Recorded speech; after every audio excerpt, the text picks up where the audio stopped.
ಕನ್ನಡ ನಾಡು, ಇದು ಕನ್ನಡಿಗರ ನಾಡಿ ಮಿಡಿತ.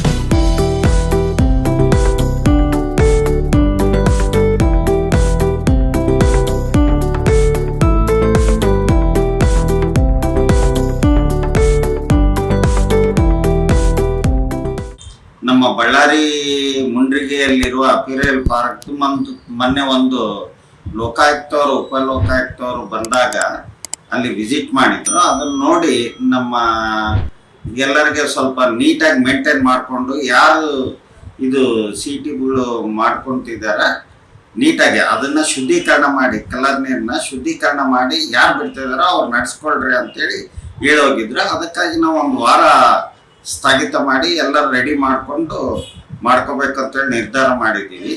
ಅದನ್ನು ಮಾಡ್ತಾ ಇದ್ದೀವಿ. ಈಗ ಇದರಲ್ಲಿ ದೊಡ್ಡ ಬ್ಲೆಂಡರ್ ಮಿಸ್ಟೇಕ್ ಏನಂದ್ರೆ ನಮ್ಮ ಗೌರ್ಮೆಂಟ್ ಆಫ್ ಕರ್ನಾಟಕದು. ಯಾಕಂದ್ರೆ ನಮಗೆ ಅಲಾಟ್ಮೆಂಟ್ ಮಾಡೋತ್ನಲ್ಲೇ ಅಲ್ಲಿ ಅಪಿರಿಯಲ್ ಪಾರ್ಕ್ಗೆ ಅಲಾಟ್ಮೆಂಟ್ ಮಾಡೋತ್ನಲ್ಲೇ KIDB ಮತ್ತು KSPC ಪೊಲ್ಯೂಷನ್ ಕಂಟ್ರೋಲ್ ಬೋರ್ಡು ಮತ್ತು KIDB ನಮಗೆ ಅದು CTP ಹಾಕ್ಕೊಡೋ ಕಾಮನ್ ಟ್ರೀಟ್ಮೆಂಟ್ ಪ್ಲಾಂಟ್ ಒಂದು ಹಾಕ್ಕೊಡ್ಬೇಕು ಅವ್ರ ಖರ್ಚಿನಲ್ಲಿ ಅಂತೇಳಿ ಅದನ್ನ ಮೇಂಟೆನೆನ್ಸ್ ನಾವು ಮಾಡ್ಬೇಕು ಅಂಬೋದು ಒಂದು ಷರತ್ ಮೇಲೆ ಮಾಡಿದ್ವಿ. ನಾವು ಎಷ್ಟೇ ಸಲ ಗೌರ್ಮೆಂಟ್ ಆಫ್ ಕರ್ನಾಟಕನ ಮತ್ತು ಸಿಂಗಲ್ ವಿಂಡೋ ಮೀಟಿಂಗ್ನಲ್ಲಿ ಕೂಡ ಬಹಳಷ್ಟು ಸಲ ಚರ್ಚೆಗೆ ಬಂದಿದೆ. ಇದು ಮಾಡೋಣ, ನಮ್ಮ ಹತ್ರ ದುಡ್ಡಿಲ್ಲ, ನಿಮ್ಮ ಹತ್ರ ದುಡ್ಡಿಲ್ಲ ಅಂತೇಳಿ ಇದು ಮಾಡಿದ್ವಿ.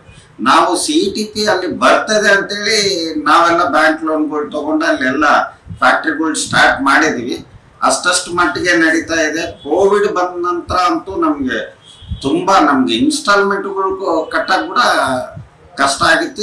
ಈಗೀಗ ಸ್ವಲ್ಪ ಸುಧಾರಿಸ್ತಾ ಇದೀವಿ ಅನ್ನೋದ್ರಲ್ಲಿ ಮತ್ತೆ ಸ್ವಲ್ಪ ಇದೆಲ್ಲ ರಗಡೆ ಆಯ್ತು. ಈಗ ಎಲ್ಲವೂ ನೀಟಾಗಿ ಮಾಡ್ಕೊಂಡು ಹೋಗ್ತಾ ಇದೀವಿ. ಆದಷ್ಟು ಬೇಗ ನಮಗೆ ಸರ್ಕಾರದ ವತಿಯಿಂದ ನಮ್ಗೇನು ರಾಹುಲ್ ಗಾಂಧಿ ಅವರು 5,000 ಕೋಟಿ ಕೊಡ್ತಿದ್ದೀನಿ, ದೊಡ್ಡ ದೊಡ್ಡ ಅಪಿರಿಯಲ್ ಪಾರ್ಕ್ಸ್, ಇದು ಜೀನ್ಸ್ ಇವು ಹಾಕ್ತೀನಿ ಅಂತ ಹೇಳಿದ್ದಾರೆ. ನಮಗೆ ಫಸ್ಟ್ ನಾವು ವೆಂಟಿಲೇಟರ್ನಲ್ಲಿದ್ದೀವಿ. ನಮಗೆ ಆಕ್ಸಿಜನ್ ಲೆವೆಲ್ಗೆ ಜನರಲ್ ವಾರ್ಡ್ಗೆ ತಂದ ಮೇಲೆ ಅದು 5,000 ಕೋಟಿದು ದೊಡ್ಡ ದೊಡ್ಡ ಉದ್ಯಮಗಳು ಬರಲಿ, ನಾನು ಬೇಡ ಅಂತನಲ್ಲ. ಬಳ್ಳಾರಿಗೆ ಏನು ನೀಡಬೇಕು ಒಂದು ಮೊನ್ನೆ ನಮ್ಮ ಇವರು MB ಪಾಟೀಲ್ ಸಾಹೇಬರು, ದೇಶಪಾಂಡೆ ಸಾಹೇಬರು ಅನೌನ್ಸ್ ಮಾಡಿದ್ರು, ಬಳ್ಳಾರಿಯಲ್ಲಿ ದೊಡ್ಡ ದೊಡ್ಡ ಕೈಗಾರಿಕೆಗಳು ಆಗ್ತಾ ಇದ್ದೀವಿ, ಜೀನ್ಸ್ಗೆ ನಾವು ಮಾತು ಕೊಟ್ಟಿವಿ, 3 ಕಡೆ ಮಾಡ್ತಾ ಇದ್ದೀವಿ ಅಂತೇಳಿ. ಬರಲಿ, ನಂದು ಒಂದೇ ಒಂದು ಒತ್ತಾಯ ಏನಂದ್ರೆ, ಈಗ ನಮ್ಗೆ ಏನ್ ಬೇಕಿದೆ ಬಳ್ಳಾರಿ ಜೀನ್ಸ್ ಯೂನಿಟ್ಗಳು ಮತ್ತೆ ಮರುಜೀವ ತುಂಬಲಿಕ್ಕೆ ಏನ್ ಬೇಕಿದೆ ಅಂತೇಳಿ ಸಮಗ್ರವಾಗಿ ತನಿಖೆ ಮಾಡಿ ನಮ್ಮ ಟೈಲರ್ ಇಂದ ಹಿಡಿದು ಓನರ್ ವರೆಗೆ ನಮ್ಗೆ ಏನ್ ಬೇಕು ಅಂತೇಳಿ ಸರ್ವೆ ಮಾಡಿ ಅದನ್ನ ಫುಲ್ಫಿಲ್ ಮಾಡಲಿ. ಆಮೇಲೆ ಮಲ್ಟಿನೇಷನ್ಸ್ ಕಂಪ್ನೀಸ್ ಬಳ್ಳಾರಿಗೆ ಬರಲಿ, ನಾನೇನ್ ಬೇಡ ಅಂತ ಇಲ್ಲ. ಈಗ ನಾನು ಸಣ್ಣ ಎಕ್ಸಾಂಪಲ್ ಹೇಳ್ತೀನಿ ನಿಮ್ಗೆ. ಒಂದು ದೊಡ್ಡ ಕಂಪ್ನಿ ತಂದ್ರೆ ನಮ್ಮ ಬಳ್ಳಾರಿಯವ್ರನ್ನ ಕಸ ಬಳಸಕ ಮೂಟೆ ಹೊತ್ತಕ ಮಾತ್ರ ಇಟ್ಕೊಂತಾರೆ. ನಮ್ಮನ್ನೇನ ಅಲ್ಲಿ ಪಾರ್ಟ್ನರ್ಶಿಪ್ ಆಗಿ ಯಾರು ಮಾಡ್ಕೊಡಲ್ಲ. ನಮಗೆ ಆದ ಎಲ್ಲ ಸವಲತ್ತುಗಳು ಕೊಟ್ಟು ಇವತ್ತಿನ ಜಗತ್ತಿಗೆ ಕಾಂಪಿಟೇಟಿವ್ ಮಾಡಂಗೆ ನಮಗೆ ಮಾಡಿಕೊಟ್ರೆ ಚೆನ್ನಾಗಿರ್ತದೆ ಅಂತೇಳಿ ನಮ್ಮ ಒಂದು ಬೇಡಿಕೆ. ಸರ್ವೆ ಮಾಡಿ ನಮ್ಗೆ ಏನ್ ನೆಸಿಟಿ ಬೇಕೋ ಅದನ್ನ ಮಾಡಿದ್ರೆ ಚಂದ ಇರ್ತದೆ ಗವರ್ಮೆಂಟ್. ನೀವಿನ್ನು ಕನ್ನಡ ನಾಡು ವಾಹಿನಿಯನ್ನ ಸಬ್ಸ್ಕ್ರೈಬ್ ಮಾಡಿಕೊಂಡಿಲ್ವಾ? ಈಗಲೇ ಸಬ್ಸ್ಕ್ರೈಬ್ ಮಾಡಿ, ಬೆಲ್ ಐಕಾನ್ ಅನ್ನ ಒತ್ತಿ ನೋಟಿಫಿಕೇಶನ್ ಗಳನ್ನ ಪಡೆಯಿರಿ.